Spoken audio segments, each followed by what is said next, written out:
Login के द्वारा, login पे मैं बाद में जाऊँगा। पहले मैं आपको बता दूँ कि अगर आपको ई-वे बिल पोर्टल पर रजिस्टर करना है अपने आप को, तो आपको ई-वे इससे संबंधित लिंक दिया हुआ है। अगर आप जीएसटी सिस्टम में आप रजिस्टर्ड हैं, आपके पास एक जीएसटी-आईएन नंबर है, तो आप इसके द्वारा आप इसमें डाल सकते हैं।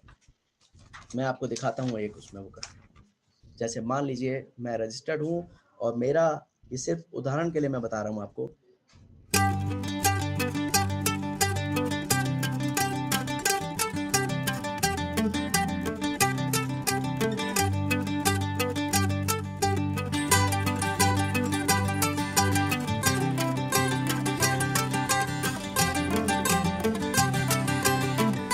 क्या मैंने एंटर किया, तो अगर मैंने रजिस्टर नंबर डाला और ये मेरा विवरण के सामने खुल गया, मगर साथ-साथ दोस्तों इसमें प्रावधान किया गया है, कि आप दूसरे का नंबर डालेंगे, मगर इसमें वन टाइम पासवर्ड जो है, जो जीएसटी प्रोजेक्ट में जो आपका नोटिफाइड ईमेल आईडी है, जो रजिस्टर्ड ईमेल आईडी है और जो मोबाइल नंबर है उसी पर आएगा, जैसे कि आप देख सकते हैं। तो इसका मिसयूज नहीं किया जा सकता। इसको तब संबंधित केवल वो संबंधित लोग जिससे वही इसके थ्रू रजिस्टर कर सकते हैं। देखिए जो इसके जो खास बात है, और इसमें जो इसमें बताया गया कि ओटीपी आपको दिया गया है। ओटीपी आपको जब रिसीव होता है तो आप इसमें सेंड ओटीपी का बटन दबाकर आप इसको वो कर सकते हैं। साथ में बहुत से केसेस में जीएसटी के रजिस्टर्ड लोग हैं, उसमें देखा गया है कि वो अपना उन्होंने ईमेल आईडी का तो चेंज किया है या फिर मोबाइल नंबर चेंज किया है और वो इसमें रिफ्लेक्ट नहीं हो रहा है, तो उस दशा में उनको इस बटन को दबाना होगा जिसका नाम है update from GST common portal.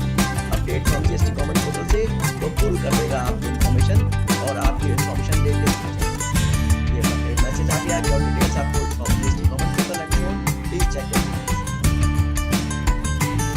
तो उस दशा में मुझे कोड डालना होगा और अगर मैं इसमें जाता हूँ, मैं उदाहरण के लिए डेमोन्स्ट्रेशन को इसके लिए दिखाया था, मैं वापस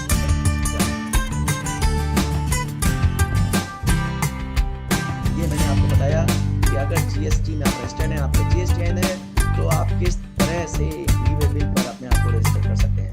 साथ में ऐसे लोग, ऐसे रिसीवर या सप्लायर जो कि जिनका कोई लायबिलिटी नहीं है, जो जीएसटी में रजिस्टर्ड होने की या जो रजिस्टर नहीं है, वो अपने आप को एनरोल कर सकते हैं। देखिए इस लिंक के द्वारा ये एनरोल आप कर सकते हैं। इसमें आपको अपना स्टेट सेलेक्ट करना होगा। जैसे मान लीजिए अभी मैं यहाँ पर दिल्ली सेलेक्ट करता हूँ और इसमें आपको पैन नंबर आपको डालना होगा। मैं यहाँ पर पैन नंबर आपको डालना होगा।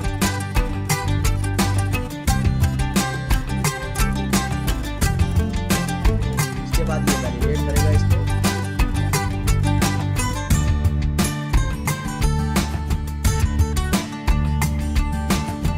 ये वैलिडेट होने के बाद ये फॉर्म मेरे सामने खुल जाता है।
है या नहीं है।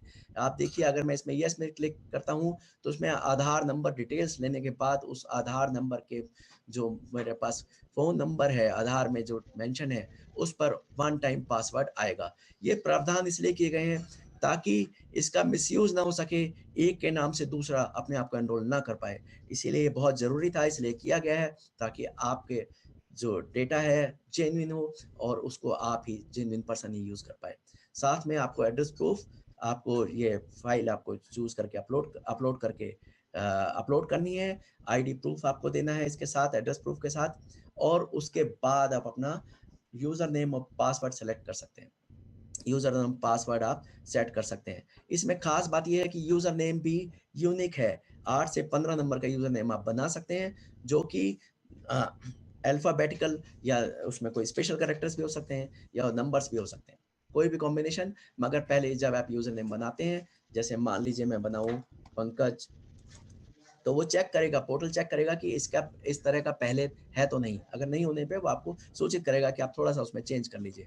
आप पासवर्ड सेट कर सकते हैं और इसको सेव और सबमिट करने की दिशा में आप एनरोल कर सकते हैं। तो ये बहुत ही आसान है, इस पर ई वे बिल सिस्टम पर काम करना, एनरोल करना बहुत ही आसान है।